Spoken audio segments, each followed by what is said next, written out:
Welcome to Let's Roger That. I'm Jill.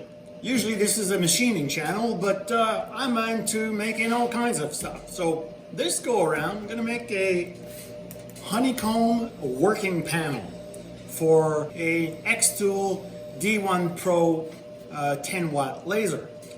For all of you who consider wanting to cut some material on your lasers, you should really have one of these things that creates space between your part and the surface, which allows air to go in between. And if you have an air assist, which is an air injector on your laser head, then it dissipates some of that heat.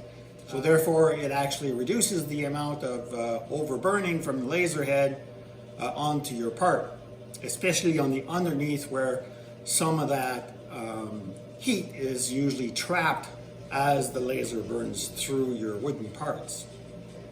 So why am I going to make one of these? Well, quite simply, they're expensive. Here in Canada, to get a good one, it would be about $250. You could get middle of the roads from places like Amazon for about 100 plus tax, etc. But what if you could make one for maybe 20 bucks? Let's do that. So let's have a quick look at this X-Tool D1 Pro laser. Essentially, this is about, 23 inches by 23 inches, give or take a half an inch. And here's the reflected heat that I was telling you about earlier. And here's what that caused. So I burnt a maple leaf, and look on the other side. See, there's some, you can tell where it's burnt here, on the edges, right? That's reflected heat. So what do we need to get in order to make this honeycomb working panel? Okay, so you see this stuff here.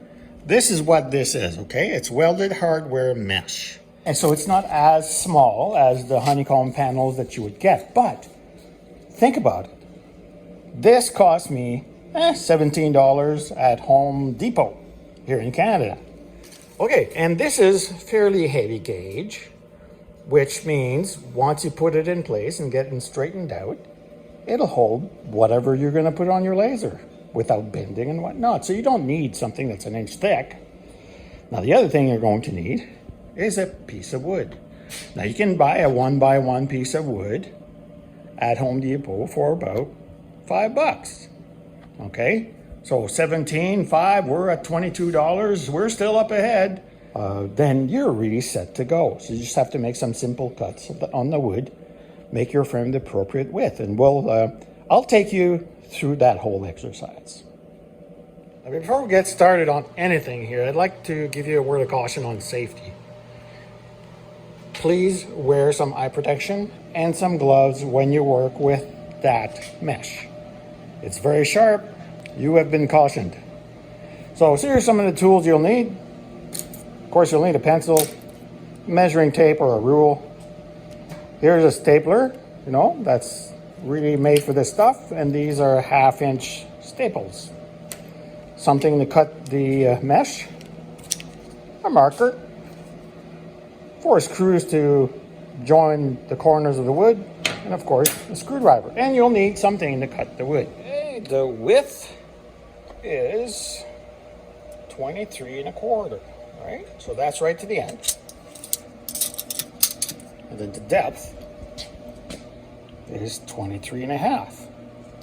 Now, if you look at the legs, they're pretty close. If you have a 1 inch piece of wood, your legs should be able to stand on it all around. So that's what we got to play with. Let's get started. Okay, step 1, take your measuring tape, and I'm going to cut everything at 23 1/4 all around. That'll be the full width of my material. Okay, I think it's really important to keep things super simple here. So like I said, I cut 2 pieces at 23 1/4. 1, 2. And I want this to be square. So you're going to be working with, say, 1x1. I've got 1.5x1s because I split some 2x4s. That's how I got my pieces. And these are leftovers. So I know this sounds confusing, but I'll actually make a list and I'll post it in the description of the materials you need, okay?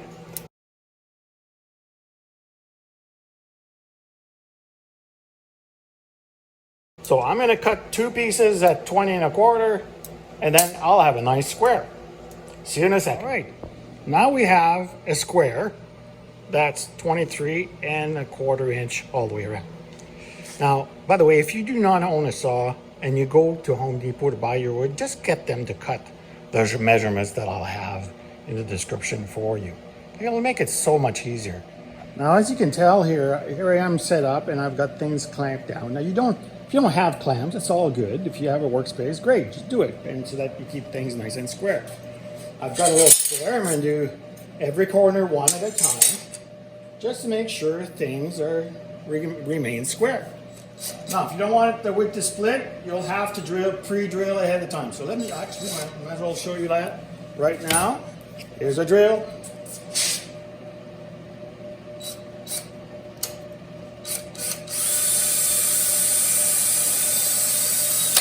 Okay, you'll want your drill bit to be smaller in diameter than the screw, of course. So now, just put one screw in there.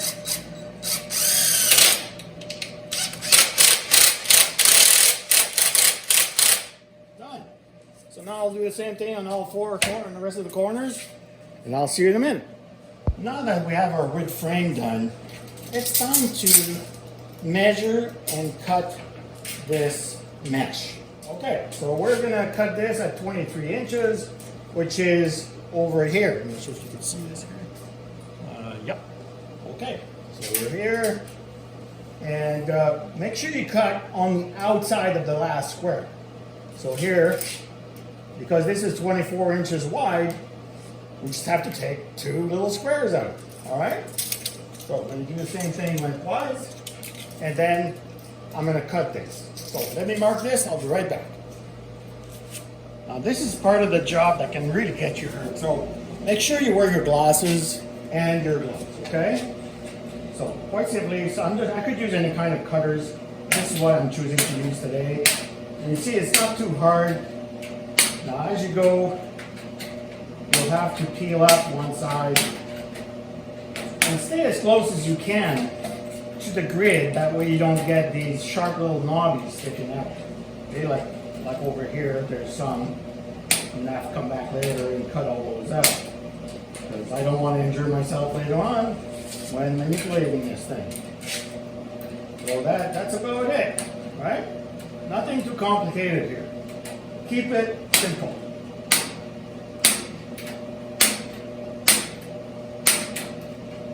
Okay, I'm going to continue this and bring you right back as soon as I'm done. Now at this point, this is where if you wanted to sand this down and give it a light painting, make it look good, you could do that. I don't care. This is gonna go underneath my laser machine. It's really not that important to me. So you're coasting now. Take it and straighten it out best you can, and then lay it down on top of your square. Take the one edge. Put my glasses on here. I'm using an electric stapler, but if you don't have one, remember, just use what you got. All right, so I'm going to put a couple staples along the way, just to get started. Every 3 or 4 inches. Doesn't need to be super sturdy. We're going to tighten it up from the other side in a minute. When I put the staples, I try to put them as close to the end of the grid as possible. That way I can use that as leverage once we get to the other end. Okay. So now I'll do the exact same thing on this side. Then I'll be able to stretch this side and stretch that side. Okay? Makes sense? Now you could always just stretch the one side first. Yeah, let's do that, just for fun. Okay? Nice and tight. Put one in the middle, hold it. There. And just keep going. Make sure it's tight. Give it a little test. Like nothing that's going to go on there is going to be very heavy. So it just needs to be snug, right? wow, it's real nice, and I've only done 2 sides. So now I'll do this side.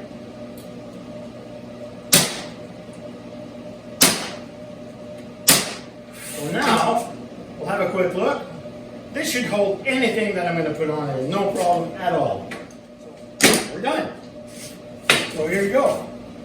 Got a nice square. It's sturdy, right?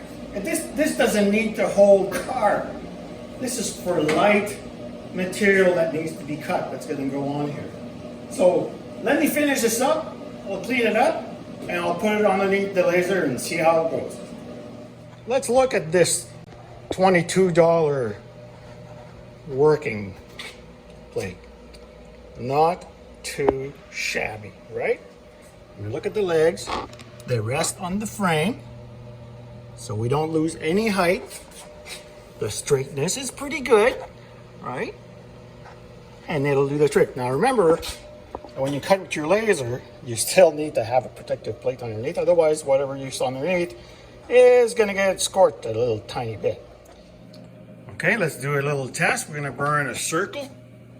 I just did the framing. And so I'm just about ready to start.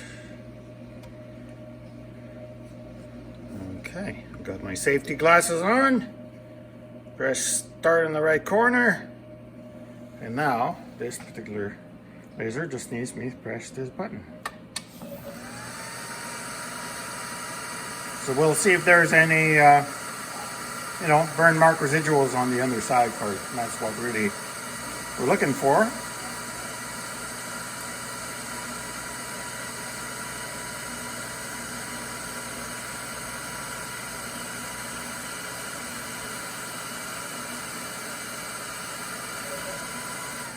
All right, looks like it's done. Put the machine aside. And that was to cut 3mm pine wood, and voila. So there you go, here are the results. It looks really good. A lot better than the results I used to get. So it shows that a $22 working board can work just as well as your $250 plus board that you can get commercially. Doesn't look as pretty, but if you want to get the work done and save some money, well, there you go. So I hope this was useful to someone. If you like the content of my channel, please like and subscribe. And I'd love to hear from you, so shoot me a comment. Take care. Bye-bye.